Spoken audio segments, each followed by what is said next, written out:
Welcome to Too Many Games, where the more you play, the more you win. I'm Chuck, and this week Adam is back. Another week. Another week. 2 weeks. 2 weeks in a row. So you get a free sandwich at 5 weeks. Well, it's likely going to be a trend.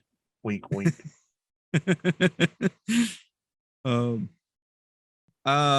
Game this week. Said, what were you bringing? Oh, is it my turn? If you want to go, I could go. Sure. I got a lot of bitching to do. So, being as of the South, I like a little.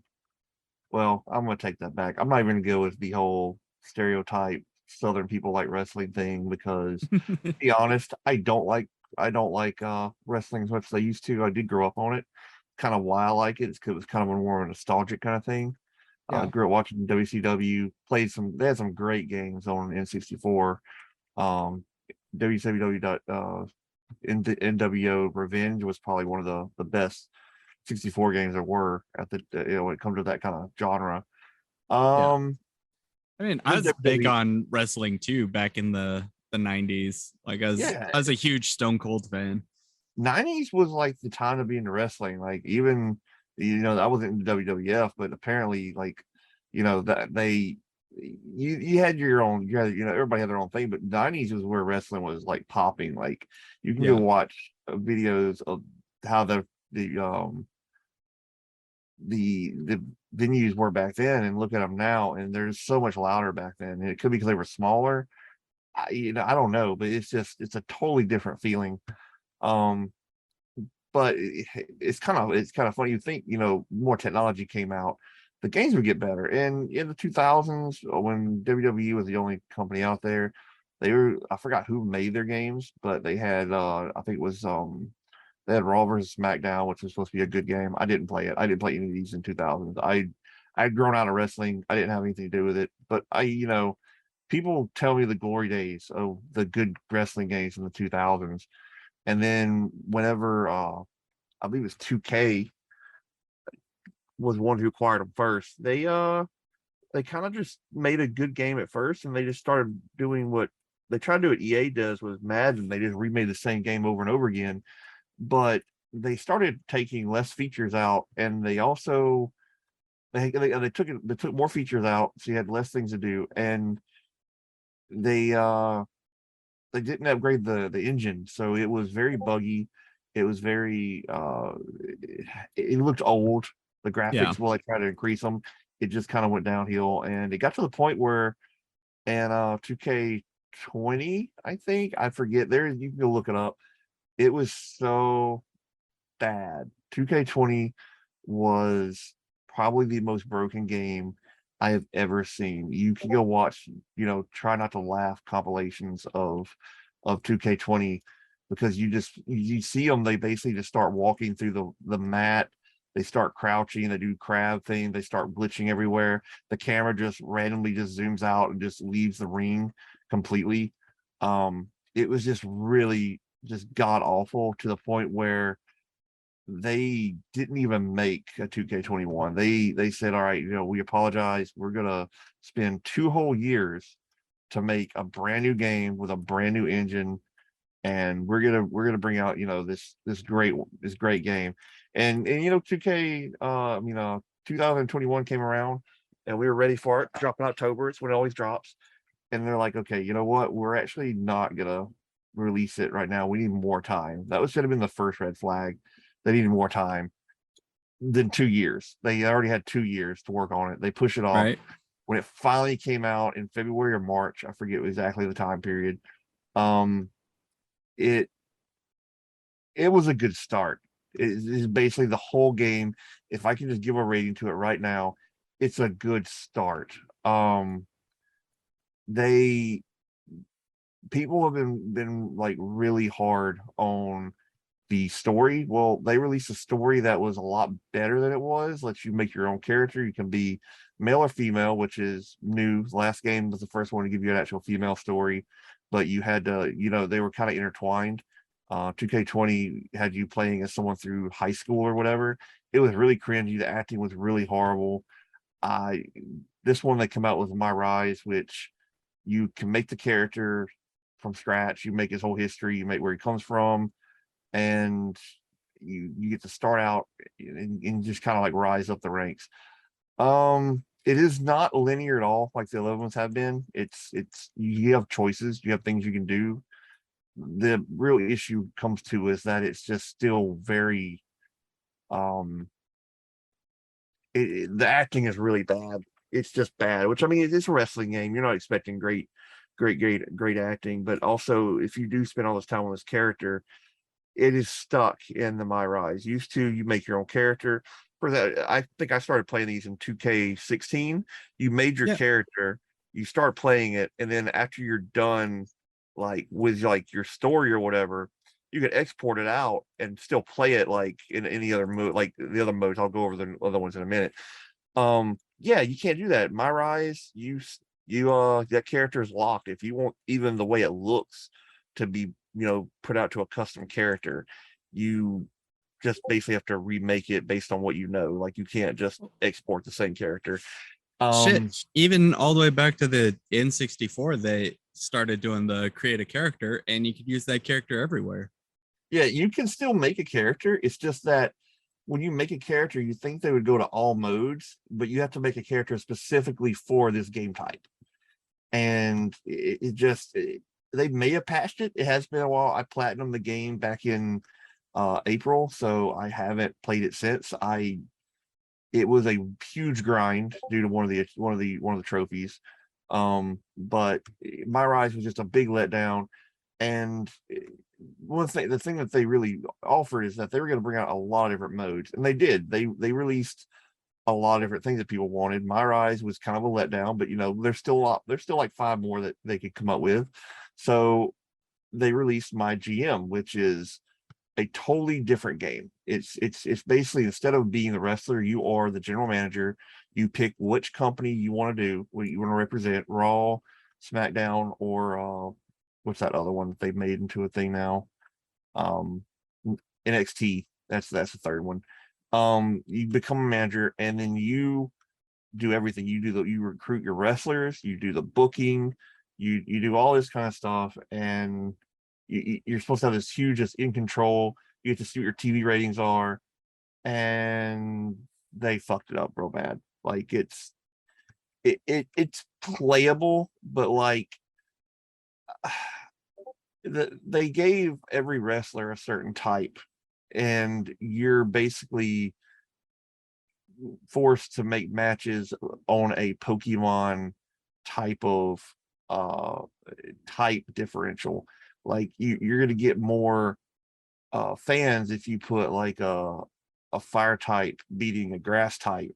But if you have a fire type and a fire type going against each other, you're not going to get a very good match out of it. And you'll have someone like Stone Cold and The Rock both being fire types, and then you put the Stone Cold against The Rock, you don't get any views because they're the same type.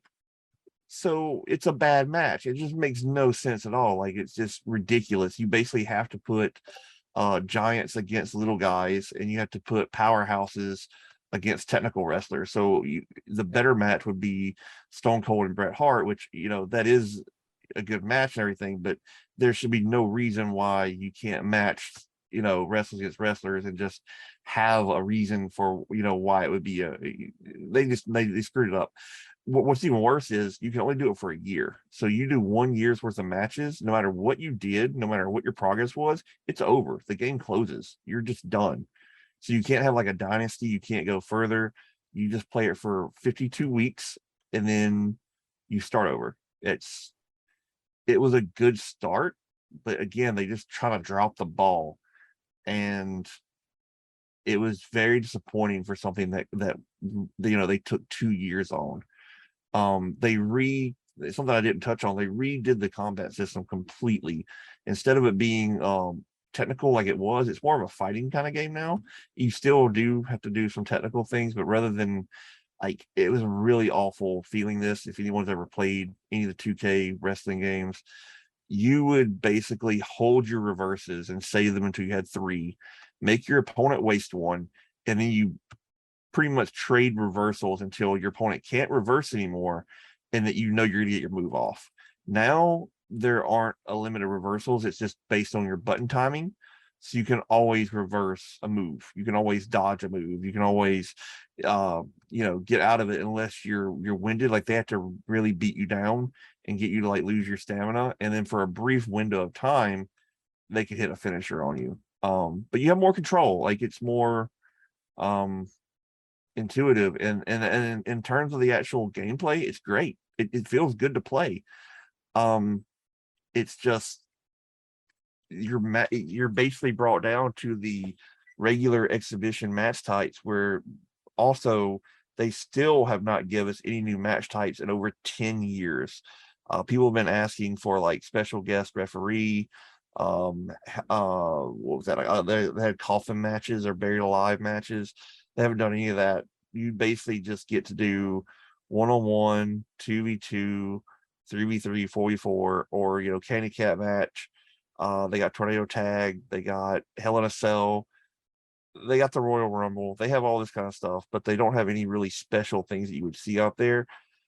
And again, you're wanting to please fans, they're asking for it. Why not at least give one new mode? They could have put in a coffin match and not even have it that great. It could have had a coffin in it, and it would have been better than it'd be better than a tables match. Like literally a tables match, you can start it and they start the table or outside the ring. If you're good at the buttons, you can pick them up at the start of the match and throw them off the ropes, and you just win. It's literally like a 5-second win. It's actually how you can grind out money in the game to buy stuff. It's ridiculous. I just want to say, as our constant viewers would know, while we're recording this, I typically put on a video of the game and stuff for reference point. Now, I found this 2K22 gameplay of someone going through the My Rise campaign and shit.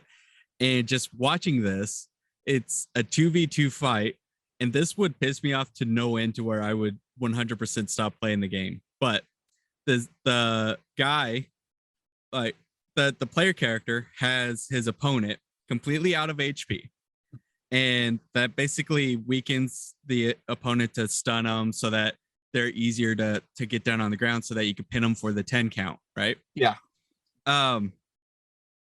So this opponent completely out of HP, and the player character is just constantly throwing him down on the ground and starting the pinning. And then the guy's teammate jumps into the ring, knocks you out of the pin.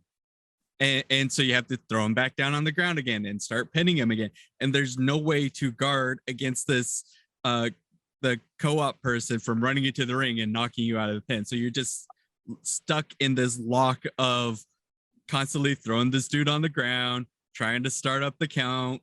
It's like, this is stupid. This is taking like 15 minutes when the guy's out of HP in the first two. Believe it or not, I'm actually to go on that in a minute. The next mode was a big buzzkill. Imagine what you're seeing now, but 4v4. Yeah. Imagine there's 4v4. Matches literally take hours. So they released something called My Faction, which great idea and concept. I enjoyed it. It was actually good. It was basically if you've played Madden, or you played the NBA game, I don't know what it's called. It's basically the fantasy kind of game where you get the cards of the people with their overall ratings and such. You make your team, and you can play with those cards. And by doing challenges, you win better cards. You basically just build up your team all into you have like legends. That's what My Faction was. And they put out all these different cards. You can get booster packs. You can pay real money to get more cards. You can earn it in game, which from stuff doing the grinding. And then you get to trying it, and you realize that while you have to be online to play it, you don't play against anyone online. So you're making this team just to play against the computer. And that's fine. It's fine, but why would you pay real money to play something that you're not even competing with other people on? Like, there's no weekly rating system. Like, there's not even like a ranking. Like, you're this high in this week in the world. It's nothing. It's just you getting the cards to play more challenges to get more cards. And like their big thing was you could do the challenges or you can do, I forget what it's called, but it's 4v4. And you have to pick 4 of your wrestlers against 4 of theirs. They'll match them up. And literally, dude, every time you go to pin them, someone's in there to break it up. You would have to knock them. The strategy of it is to knock them all off the side of the ring and then pin them, or you can have them interrupt you. Your partner is supposed to take them and throw them out. And then you could try pinning them again. It's a mess. You shouldn't have to do all that. And luckily, right before I quit, they did do a patch. This is before the patch, I'm sure. When the patch came out, it made it so that they do not 100% of the time run in right when you start pinning. Yeah, this video was uploaded March 7th.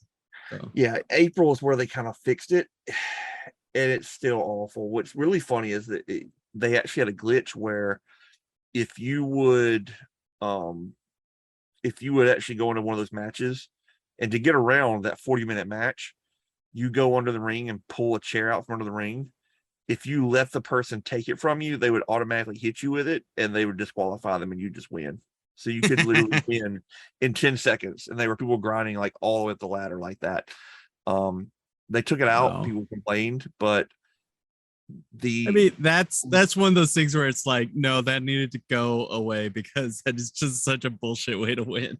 It is now. Like, if anyone's actually looking for tips for this game, if you want to climb up that ladder to get to because after 500 wins, you get a legendary Undertaker card. You get diamond. Like, you get good stuff if you get high enough. But it took 500 wins. Like, 500 wins is ridiculous. I did it, but the best way to do it is you actually get someone who can do submissive. Like Asuka's good for if you're doing females. He's a real easy card to get. And you basically start the match. You immediately go into a submission hold. And if you're quick enough, you can make them tap in the first 5 seconds. You can. That's not bullshit. That's just you just beat the computer in the first 5 seconds. So it's kind of stupid that you can do that, but I'm not going to complain because the submission game that they had before this was just god awful. It was worse. It was worse. So, yeah, my faction dropped. How many game modes is that down now? Like 3 we went through. The last one is My Universe, which kind of gimped that too. They try to put the original part where you make a character, and they try to put My Universe together. So My Universe is where you can run like basically your own little campaigns. Like, you can adjust the rosters, you can add wrestlers, you can make new shows, you can edit arenas, you can make whatever you want. And they took that and they took Create a Wrestler and they put them together, and you get to choose if you want to do My Universe or if you want to focus on one person. The problem is the one person, like, and again, they might have fixed this, but you get an option after you play so many matches to like, what would you want? Well, you can pick, I want a title match. So you get a title match on one night. But before you get that title match, you got to do your regular match too. So you do 2 matches in one night. It's just redundant. Like, why couldn't they just make it so it changes your match for that night to be the title match? Like, it just feels very broken. It's very sluggish. The graphics look great. You can see we're looking at The Rock right now. Looks awesome. Either way, I would love to have the type of body to be able to have some of the tattoos The Rock has, because they look awesome. Well, you should see what he eats. It's crazy. His diet is crazy. Oh yeah. I think there was a Reddit post like 2 months ago where he is explaining what he does to keep him in his shape, and it's like, yeah, no, I'm not that disciplined. Fuck that. Yeah, he has one day of the month, the last day of the month, he has a cheat day. And he just piles on like awful foods that one day. But other than that, he's mostly just eating. I I saw on one of the videos he had where he put a lot of vegetables in the thing and made like a vegetable shake, like Yeah. just drinks just pure vegetables. And That's just not a way to live, man. I mean, if you look like that, he got it. It's got its perks. Um, Fair but yeah, enough. but as far as the game goes, man, it is just big disappointment. Who knows? It could be a Cyberpunk thing because the Cyberpunk apparently, its launch was awful, and I got better when I played it. It was already better. Maybe they'll fix this, but you would think for Well, 2 years that they would have at least one mode working, and instead they took every mode, they put like a demo of every single mode and released it. Like here's a My Rise that you can finish in under 4 or 5 hours and be done with it. Here's a My GM that I literally got done with in an afternoon. I started playing it on Sunday at 1 o'clock. By 5 o'clock that night or 6 o'clock, I was done. So 4 or 5 hours. I went through the whole thing and I was like, that it? Like, I guess I'm done. I had my achievements, had my trophies, I had everything I needed. Like it was, I got done with the game so quick. The only thing that kept me playing it for over a month was that there is a trophy that requires you to do the daily in the game. The My Factions has dailies for you to get the cards and stuff. You have to do every daily for I think it's 30 days in a row, something like that. So yeah, that took me a while, but it that's literally the only reason I played it for that long is yeah. because they made me play that long to platinum it. And Well, since I beat it, I thought, oh well, I can just come back and just play whenever I want now, just have fun with it. It has not been back on my console since. So um, I wish to comment on the earlier statement of, well, Cyberpunk was kind of fixed stuff. It's like, well, Cyberpunk, they designed that game to last like 6 years or so. So if it's broken at the start, they have to put in the extra effort to fix it because they want it to be played for the next 6 years. yeah, Whereas yeah. WWE 2K22 just needs to be fixed long enough for the next release and make a Which shit ton of money doing it. which I haven't even looked. Is there a new one coming out? It's almost October. You think they'd be advertising? When they would, yeah, it's I'm looking up right now. Oh, there is a doubt. Friday, October 21st or Friday, March 10th. Huh. That's a pretty big window. Yeah. So, and that's which really I'm looking at stuff that says, is there going to be a 2023? The thing about it that's really sad, but I think it's sad because they're going to be selling their soul to the devil, is that if that they rumors were that if 2K22 didn't do well, that 2K's contracts ends on this year, so they might be considering giving EA a shot of making the wrestling game for WWE. Okay. Being the cynical realist I am, everybody said the same thing for Madden with EA, because there was the whole thing about the contract with EA was up, and so everyone's like, give the project to someone else so that we could actually get a good football game and stuff. And there's this whole internet clamor for not giving EA another chance at Madden. And guess what happened? They got 10 more years of a contract and they just released the new Madden, which monetizes the death of John Madden and it's a shitty fucking game. I have not even played the new one yet. That makes me sad if it really is that bad. So, It yeah. Yeah, I will say on a positive note, to end with a positive note on this, the actual gameplay of the game is fairly good. You can customize so much your move set. It feels kind of like almost like you're doing like not really a Mortal Kombat game, but you have more control in it than you did before.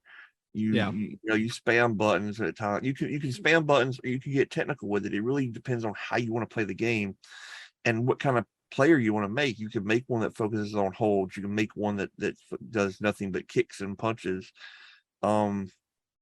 And it plays very well to that. Even when you're doing a submission now, it zooms in and lets you like see a different view than just the way they used to.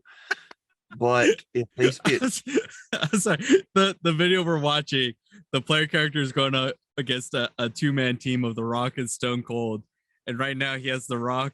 He like threw The Rock on the ground, and then he headbutted Stone Cold off of the turnbuckle.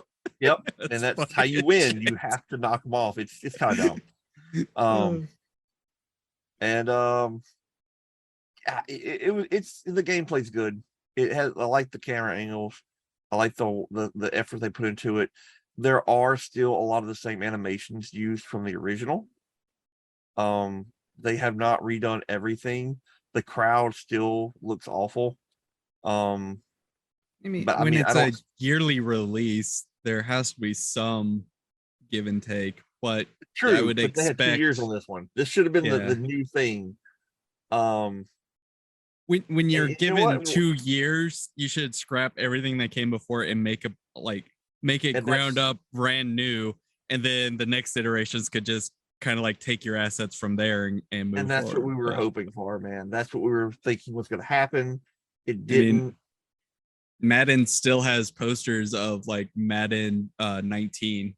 So Yeah, it but like if you do the photo mode and go into the stands, you can see banners and posters for Madden 19 up in the you know, stands. Madden is football and other sports are a game that has hundreds of people in it. Hundreds. Those rosters change, you know, weekly, monthly, whatever, especially off season. You know, teams change year to year. You're not going to have that much change in wrestling from year to year. You know, you do have some people Yep. quit, but if someone joins, you could always just add them as DLC like other games do. They don't. I just don't feel like the wrestling needs to be a year to year game. It's a cash grab. They're just trying to make sure they get money from you every year because honestly, it's annoying sometimes even when they do lose the contract on some of the wrestlers, and now you don't see them in there anymore. Like I think 2K20 had Sting in it. Now he's in a different company, AEW, so he's not in the new one. Like even though he's in the WWE Hall of Fame, he's not in the new wrestling game. So it sucks to see that, you know, the new game comes out and you lose a bunch of your. In fact, this one has probably one of the smaller rosters compared to the last couple of years. Even though it is a better game, the roster is so small because due to the pandemic that came out, it a lot of people got fired. There is a big let go of in 2020 and 2021 where they just kept letting people go. So Well, big, huge gap. do you think would you hypothesize that the hold off on announcing the release of 2K23 is less about contract issues and more what's his name? Ed McMahon, the owner of the franchise, is leaving? Vince McMahon stepped Vince. down. Yeah. It's Triple H and Stephanie are now in charge of it. Yeah. And honestly, I'm not really sure. From what I've heard, Because Vince was very controlling. Hunter and Stephanie aren't uh nearly as bad as far as I know. maybe they're going through like current contracts and uh changing things so that they're less, you know. I think as far as that goes, they if long as they're under contract or that they start doing the game, I think they once they sign they're in. Yeah. But I think the real big thing comes into is when they're in another promotion. Braun Strowman isn't wrestling anymore. He's actually Lumberjack now, He's still in the game though, because he's not wrestling. He's not in another company. So that, I think it really comes down to like where they're at now. And there's a lot of people who have left WWE because of several reasons, mostly because they think Vince is a dickhead, and someone went and joined other companies, and I think it got so bad. I don't know the whole thing with AEW. Like I said, I'm not big wrestling fan. I just kind of like the games. But I believe it was actually started by Cody Rhodes, who uh you ever heard of Stardust? Vince McMahon basically made him stay in that character. It was Goldust's little brother, but he made him dress up like a star. It's awful. If you look up Stardust, it looks awful. Um, so Cody left and started doing his own thing, his own career. I think he ended up making his own company, and now he's back in WWE as himself instead of doing Stardust. So I don't know. You never know what's going on. They don't ever tell you the truth on this thing. It's all while kayfabe is kind of dead, they still don't come forward with everything that's happening. Right on.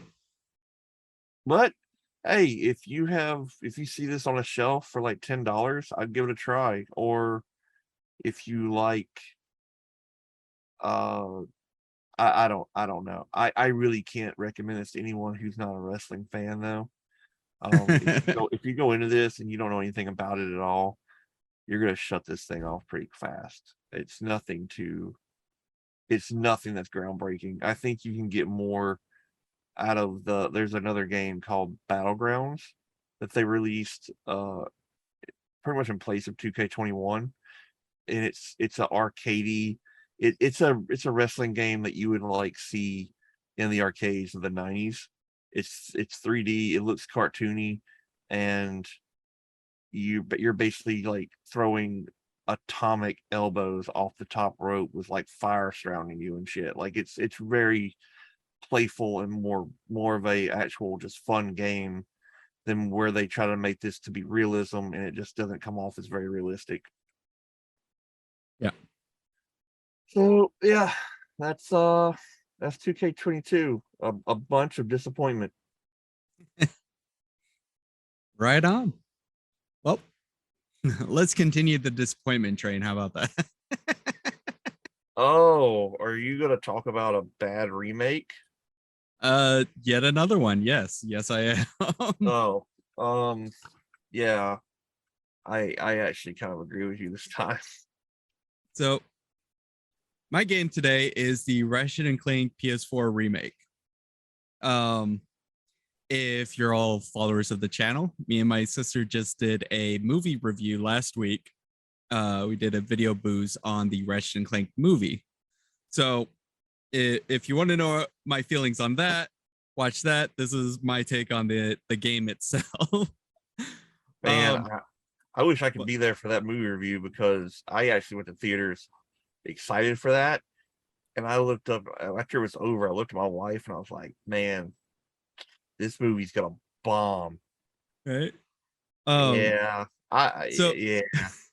when I went to the theater when I lived in Oklahoma and saw it. I was like, that was kind of lousy. Whatever, you know. And then like a month ish later, my sister was actually graduating from college, and so me and my mom had driven all the way up to Wisconsin to be there with when she graduates.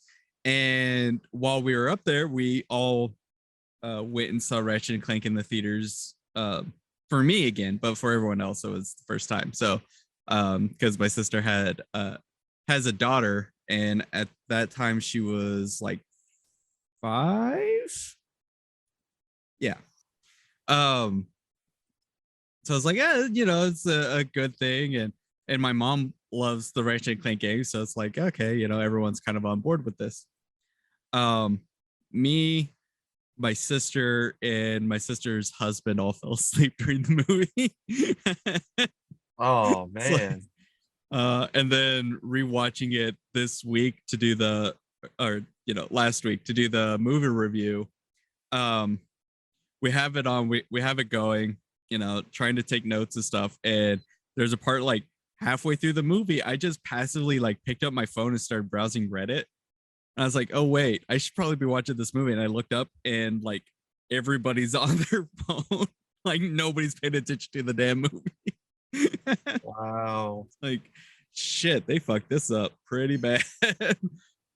Yeah, um, I was I still enjoyed it, but to me they missed out on everything that made Ratchet and Clank what was Ratchet and Clank. So yeah. Okay. So the to start off positively, gameplay wise and graphics wise, this is a stellar game. Like it runs really smooth. Like they keep the frame rate stable for how much shit blows up on screen and all the crazy shit that could go on. This was when they all the game reviewers started doing the whole it looks like a Pixar movie crap. It's like it's been looking like a Pixar movie since the PlayStation 3. Like, Insomniac knows what they're doing with these games. They know how to like tweak the graphics to look the most beautiful it can put out. yeah. And I just it's one of those things where like they're still saying that even now with the PS5's Rift Apart. It's like it looks like a Pixar movie. It's like we get it, we've gotten it. Like that's been a thing for 8 years. It's almost like the whole like it's a Souls-like game, you know? It's like we could come up with other descriptors for these games, guys. Anyway, so it looks great. It plays really good. But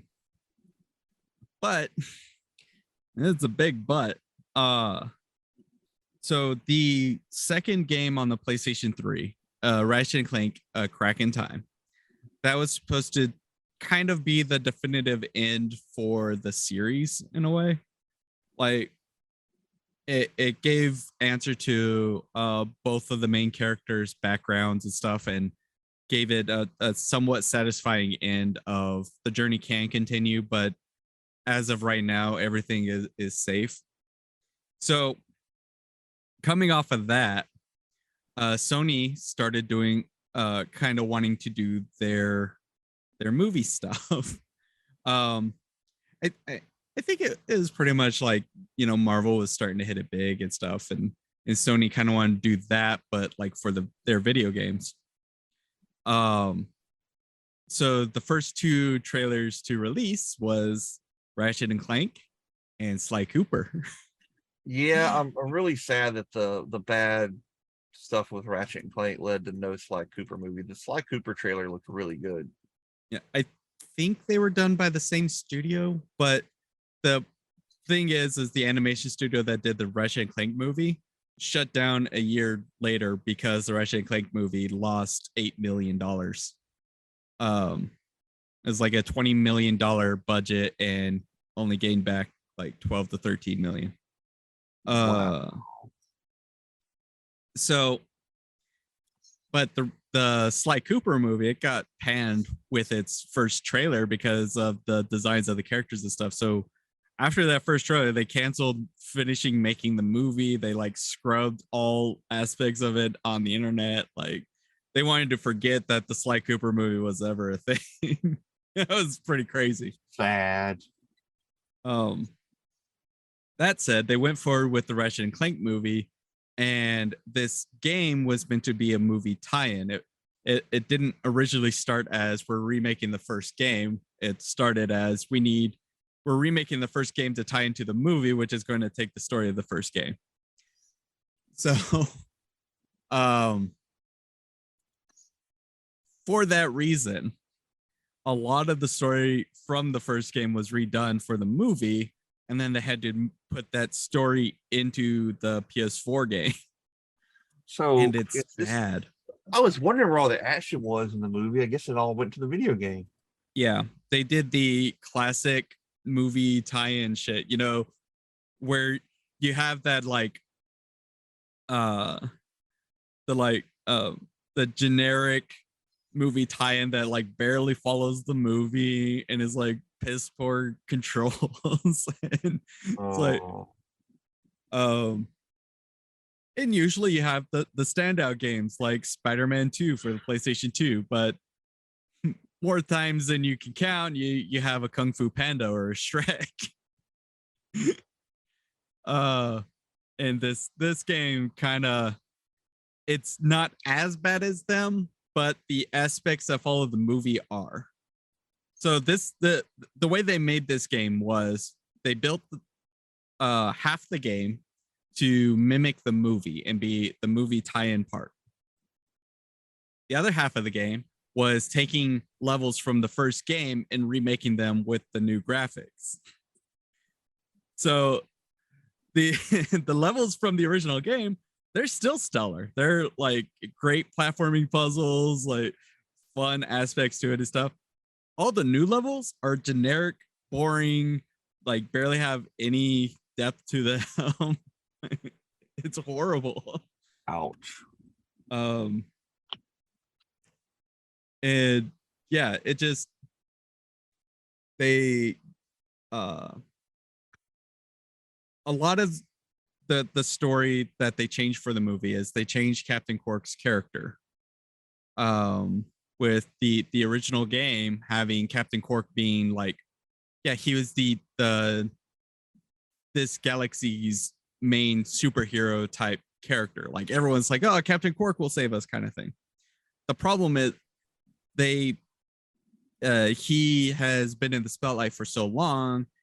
He now does things strictly for money and fame, no matter what it is. And so Chairman Drek, the actual villain of the story, buys off Captain Quark to like look the other way while Chairman Drek blows up these planets to steal pieces so that he could build his own planet. And part of the story of the first game is Ratchet confronting Captain Quark and then Captain Quark trying to kill him.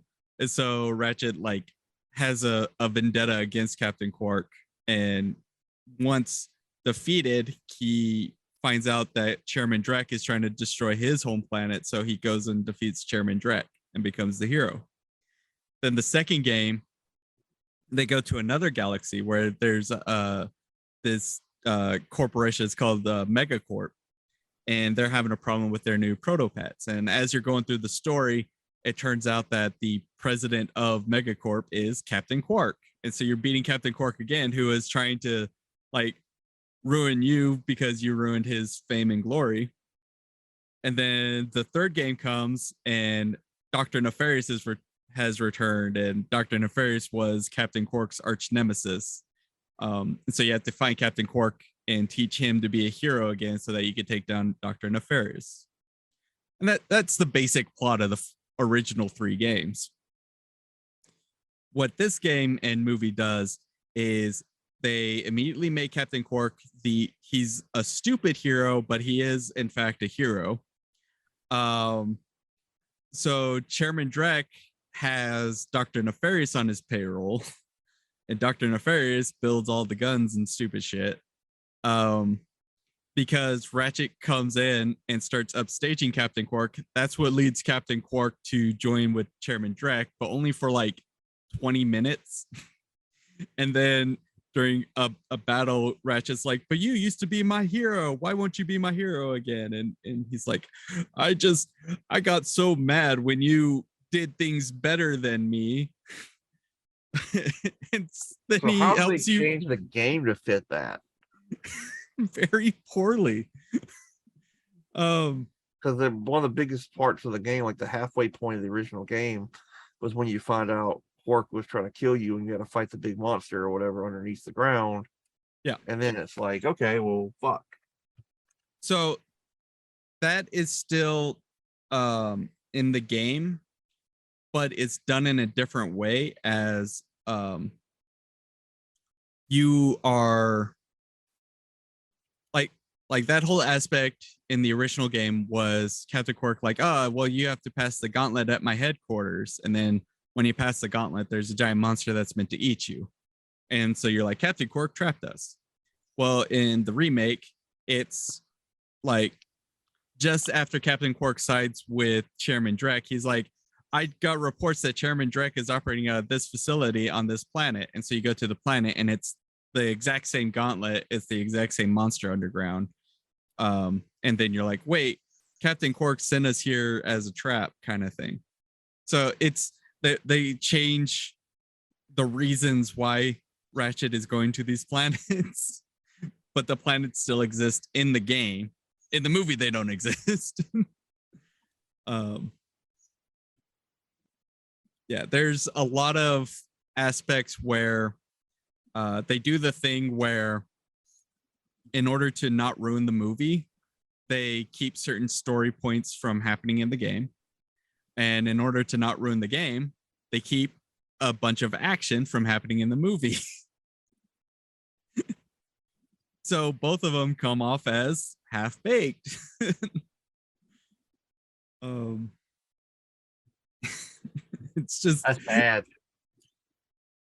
There like there's a whole thing where at the beginning of the movie, Ratchet's on planet Veldin, and the Space Rangers are going there to find their newest member. And so Ratchet's like, oh man, I'm going to put in an application and join the Space Rangers. And in the movie, as soon as they do their introduction to like landing on the planet, it immediately goes to them saying, Ratchet, you're not cut out to be a space ranger. You're too small and blah, blah, blah. In the game, as soon as they finish their introductions, you are sent to like this whole obstacle course where you have to like do platforming and do gunplay and stuff and fight monsters and, you know, like kind of win over the crowd and like emerge victorious, which then leads to them being like, yeah, you're not cut out. So it's like when you watch the movie, there's this whole aspect of you're told that Ratchet could do a bunch of stuff. Like you're told he's really good with weapons. You're told he's really good at fixing gadgets and stuff, but nothing's shown. And then in the game, it's like you get to actually play through him like being badass with weapons and gadgets and stuff. But the story, like, it just kind of like skips through all the stuff because the story's in the movie and the gameplay's in the game or the actions in the game. So yeah, they're trying to do the multimedia approach and just kind of fumbled the ball pretty damn hard, which led to them causing a lot of people to lose their jobs. Wow.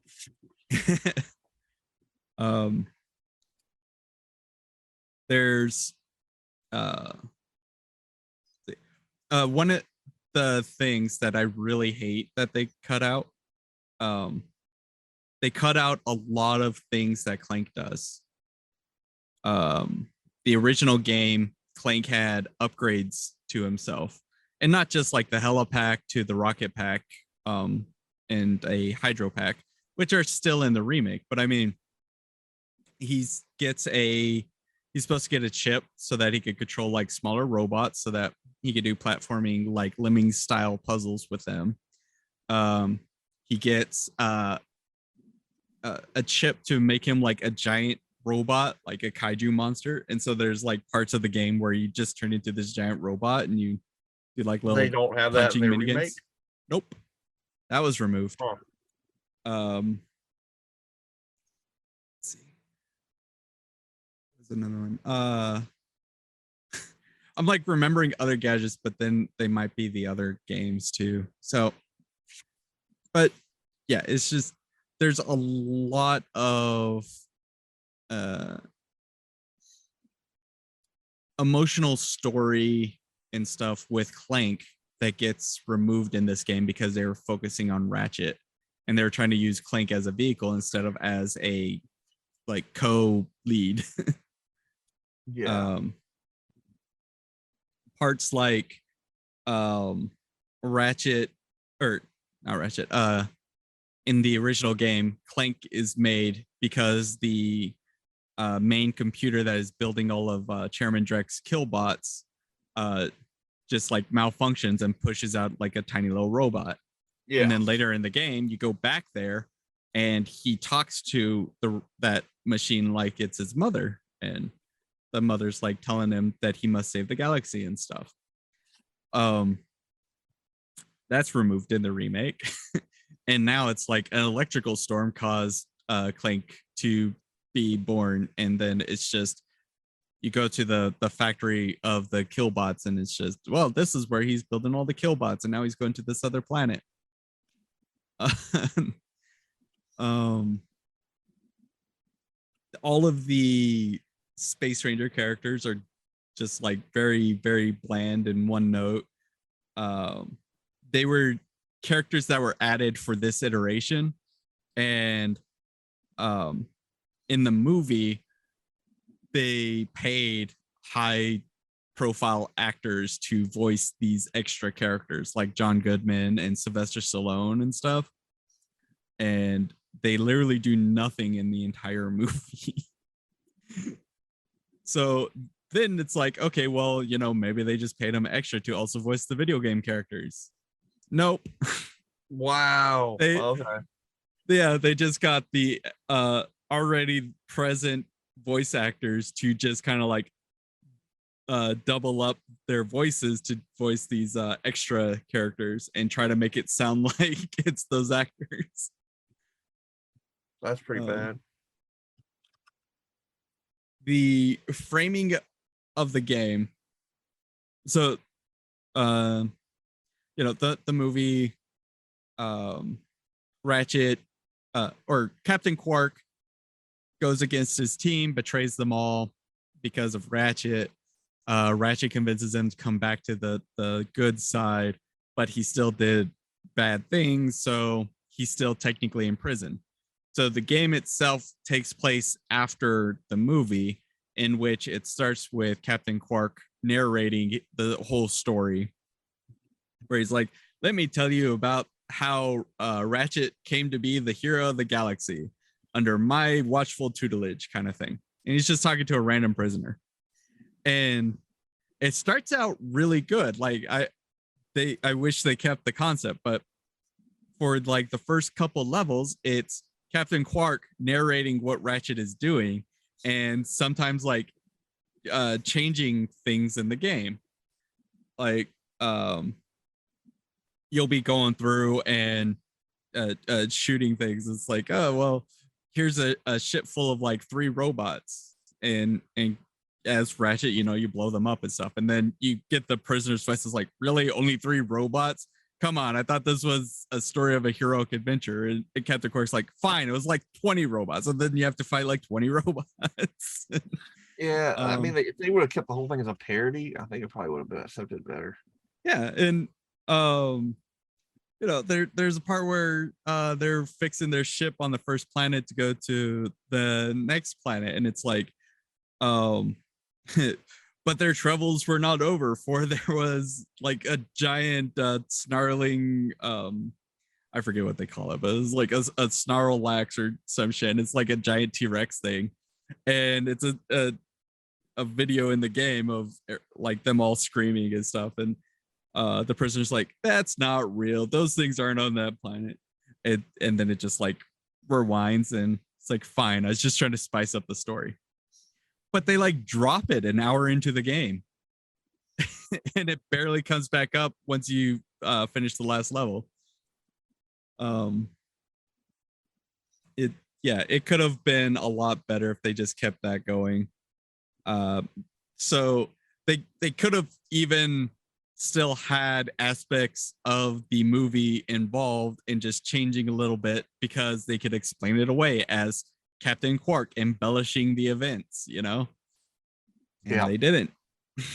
It's, but I also think that's just kind of on the fact that they had very little time to push this game out, because the movie was coming first, or the movie was thought of first, and then the game was thought of second as a tie-in. And so, I mean, the movie only takes like 2 years. A game usually takes like 3 to 4. So they had half that to put this all together. And to put that together with this kind of graphics and shit was actually pretty good. Yeah. I really hate what they did with the Rhino in this game. And Rift Apart. Like the Rhino was like the perfect gun, and then they just kind of neutered it. Yeah. Rift Apart was very interesting version of it. It was funny, but it wasn't really a Rhino. Yeah. So the Rhino in these games is like the ultimate weapon. These games are built on basically a capitalist system of like you get a shit ton of money, you can buy the bigger, better gun, and then it causes havoc and mayhem. So the Rhino is supposed to be the most epic gun you could buy in these games, and it stands for Rip Ya a New One, and it's a glorious pun. And for every game from the first one to A Crack in Time, they always got like bigger and more crazy.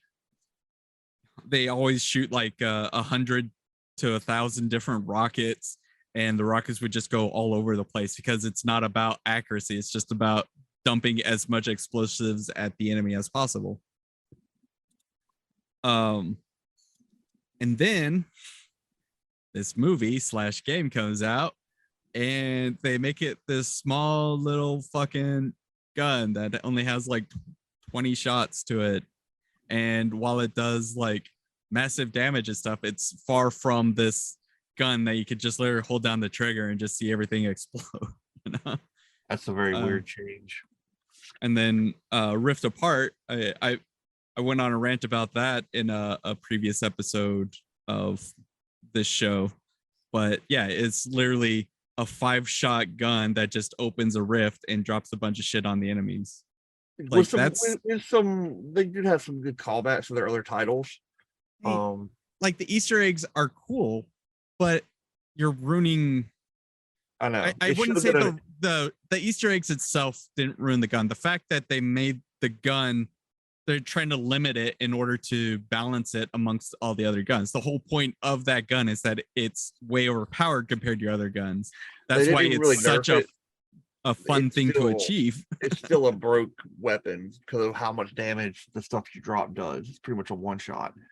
But I think it should have been a different weapon against everything except bosses. But again, like I don't know, 5 presses on the trigger and then you're out of ammo and the boss is still standing, versus a gun where you could just literally sit there and see this ticker go down from 1,000 and the boss dies by the time you reach 250, Yeah, I understand. Like the whole point of the Rhino is to be overpowered. Like that's the whole point. And while one shot kills in itself is overpowered, it's not entirely satisfying to just like press the trigger once and then every enemy's gone. You have to, like, if you were to balance this gun, you have to balance the amount of damage it does versus the wieldingness of it, Yeah. Like you're not trying to just like type kill all enemies. You're just you want to have fun with it, but you want to have chaotic fun.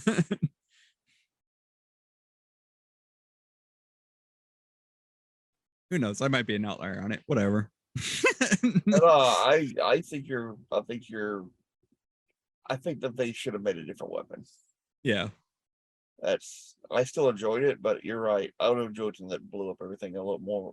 However, they also did have a couple of guns, I do believe. I don't remember for sure. There were a couple of guns that were very similar to the original Rhino. I forgot what it was, but there is one I thought that had Seiki missiles that I thought was pretty cool. Well, talking about the PS4 one or the PS5 one? The PS5 one. Yeah. So the PS5 one, there was like 2 or 3 guns that came back as like previous iterations. But for the most part, they made completely new guns. Oh no, you're right. I'm just saying there's something that acted very similar to the original Rhino. It blow up everything like it should have, but it had a very chaotic feel to it. They did. I think they did good with the new game's weapons. I didn't have Yeah. many complaints with it there. But yeah, really it'd be nice if they just kept the Rhino the same way all the way through all the games, because the first Yeah. version of it was my favorite. I mentioned it in the movie review, but my favorite version was A Crack in Time, because that's the one that had the 1,000 rounds of ammunition. Like it literally had missiles coming all over the gun. Like you had like the 8 cannon on the front, you had missiles popping out all over the place, and when you fired it, it just like fired wildly in every direction while the 1812 overture played. The Wow. like dun dun dun dun dun dun. Yeah. um so it's just like it was just this overpowered, overblown, like chaotic mess of a gun in it. I really love that version. um and the other thing being that throughout the games, the reason one of the balances to the Rhino being overpowered was like how hard it was to get. And it started with the first game, you needed like 1,000,000 bolts, and then later on it's like you needed to find these really hard to get pieces of a blueprint in order to build it. PS4 was like stupidly easy. PS5 one was stupidly easy to get. And so then you get this whole aspect of, well, there's no way anyone just regularly playing wouldn't end up with the Rhino. So now you got to balance it, because the Rhino is so easy to get. You don't want it to be overpowered. Yeah. I don't like that they kind of neutered gold bolts either. The gold Yeah. bolts to be I really like the Insomniac Museum. I think that was in either the first one or the third one. I don't remember which one it was in. It was really cool, and you could actually get a bunch of the gold bolts and unlock a bunch of stuff back then. And now I think you just buy the gold version of the weapons. You don't have to use the bolts. So yeah, I mean that's the other aspect that they changed. It was the second game that they started doing the level up system, where your guns and your health level up with XP the more you use your guns and shit. The very first game, the version that you buy is the version of the gun. That's it. You like, if you buy the flamethrower, its damage doesn't change. It's a flamethrower. It's like no matter late in the game, when you pull it out, it's going to do the same amount of damage as when you first got it. So that necessitated a need of finding enough money to buy the bigger, badder weapons, and thus the Rhino. But at the same time, finding the specially hidden gold bolts, you find them all. There's a part in one of the later levels where you can unlock a secret room where I think it's 5 of the guns has a gold version to them. And so you spend your gold bolts to buy the gold version, and that's your power increase for those weapons. It like doubles all the damage and stuff. Plus, it looks really cool. Like it looked really cool waving a gold gun around. So that whole aspect was completely erased, because with the remake they added in the whole leveling system that has become the norm for the game series.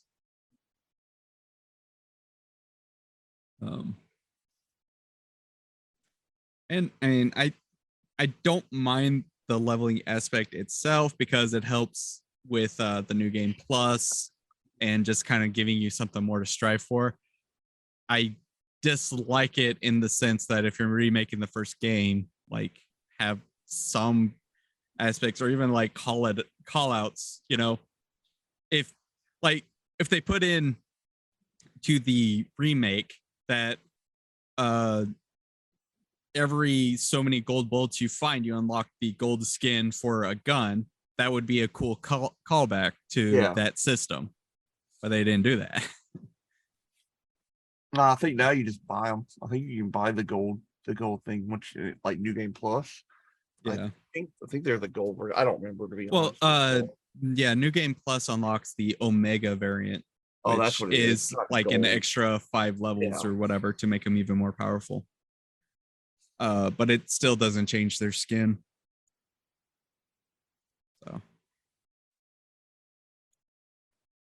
So I mean, if like you're a newcomer to the series and stuff, I mean, it's still a well put together game and all. Like it's still fun to play. It still looks gorgeous and stuff. Um, but it's like a really shitty movie tie-in, and it's a really bad remake of a game that was really really good. um in the same sense that the Last of Us remake, haha, tied in, right? Yeah. The Last of Us remake looks fucking excellent, but they removed a lot of the stuff from the original version, and you're getting lesser of a game because of it. But, um, and I could point out other things, but at that point, it's just like nitpicking finer details, I guess. So what you do is you go get your PS3 and you get this thing called the Ratchet and Clank collection. Oh yeah. Okay, yeah, the remastered collection definitely. Um, the right now they have not put that up available to play on like your PS4, PS5, even though they have that PSN premium service, which they're trying to bring more PS3 games to that storefront. Right now, they haven't stated anything about the Ratchet and Clank remaster, but they do have all the Sly Cooper's game through that, so that's kind of weird. So right now, the if you either get all the games on the PS2 or you get the remaster collection for the PS3, or if you have a PS Vita, you could get the remastered collection on that.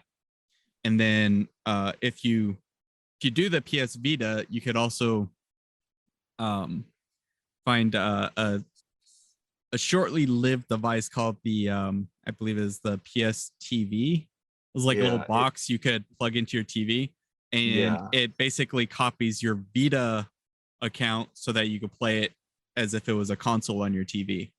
Yeah, maybe next week I will actually do one on the Vita itself. Vita was a very that system was ahead of its time, and yeah, it did not deserve the fate it had. I mean, it still doesn't have any support for PS5, but if you have a PS4 and you get a hands on a Vita, you can literally turn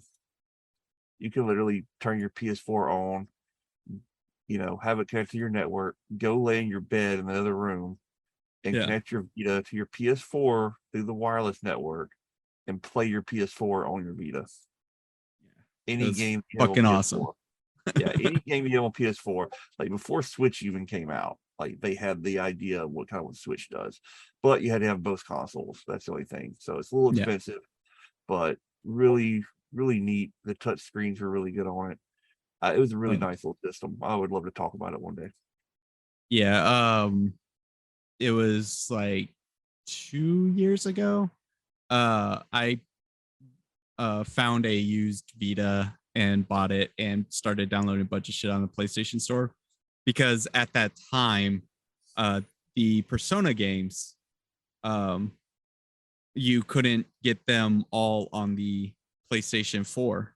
Like they were only available like like I think it was the Steam version, like only had the basic version of Persona 4, didn't have the far better Persona 4 Golden.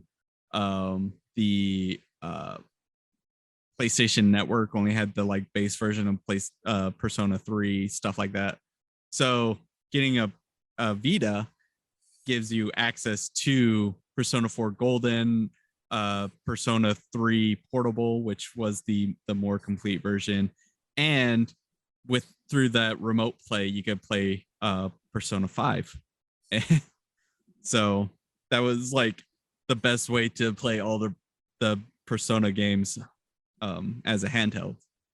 And now my Vita is sitting in my storage locker while I'm living in an attic, and they announced that all the Persona games are not only coming to the PlayStation and Steam in their like full version glory, but they're also all launching on the Xbox and on the Game Pass. So if you have Game Pass, you'll finally be able to play through all the Persona games. Yeah, I've never actually played Persona. I've only heard about them. I used to think that they were just kind of like basic JRPGs, but they have a whole lot of like depth to them. Like the characters are really good. I would say if you're a anime fan, it's something really good because it does the like it starts off like as an imitation of a slice of life anime, and then it goes into some like really dark and heavy shit like characters attempting suicide and shit. It's like holy fuck. Oh. So it's very well written stuff. But we'll do Persona another day. Sounds good.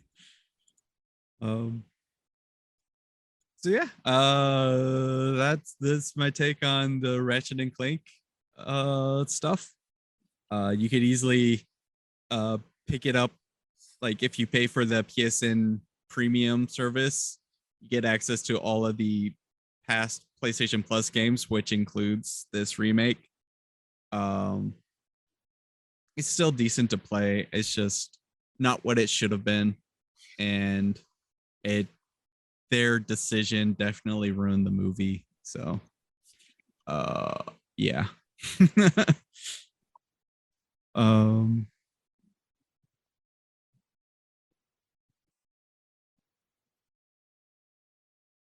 I think that's about it. Yeah, no, I guess that'd be about it. Thank you guys for listening this week. We have a Patreon set up if you wish to support the show. Right now, the Patreon members get access to the unedited versions of the Too Many Games podcast, which I edit down to an hour, but they tend to go longer. So Patreon gets the full unedited, whereas if you just listen to us on Spotify, iTunes, or Google Play, you get the hour-long version, which is still good, but you know, there's more meat and potatoes to go. You know, subscribe. You catch us on Twitter at Too Many Games 2. You can email us at toomanygamespodcast@gmail.com. So that's it this week. Join me next week when me and my sister take on the Warcraft movie in preparation for the Wrath of the Lich King Classic launch. Have fun. Thank you. Good night. Take care.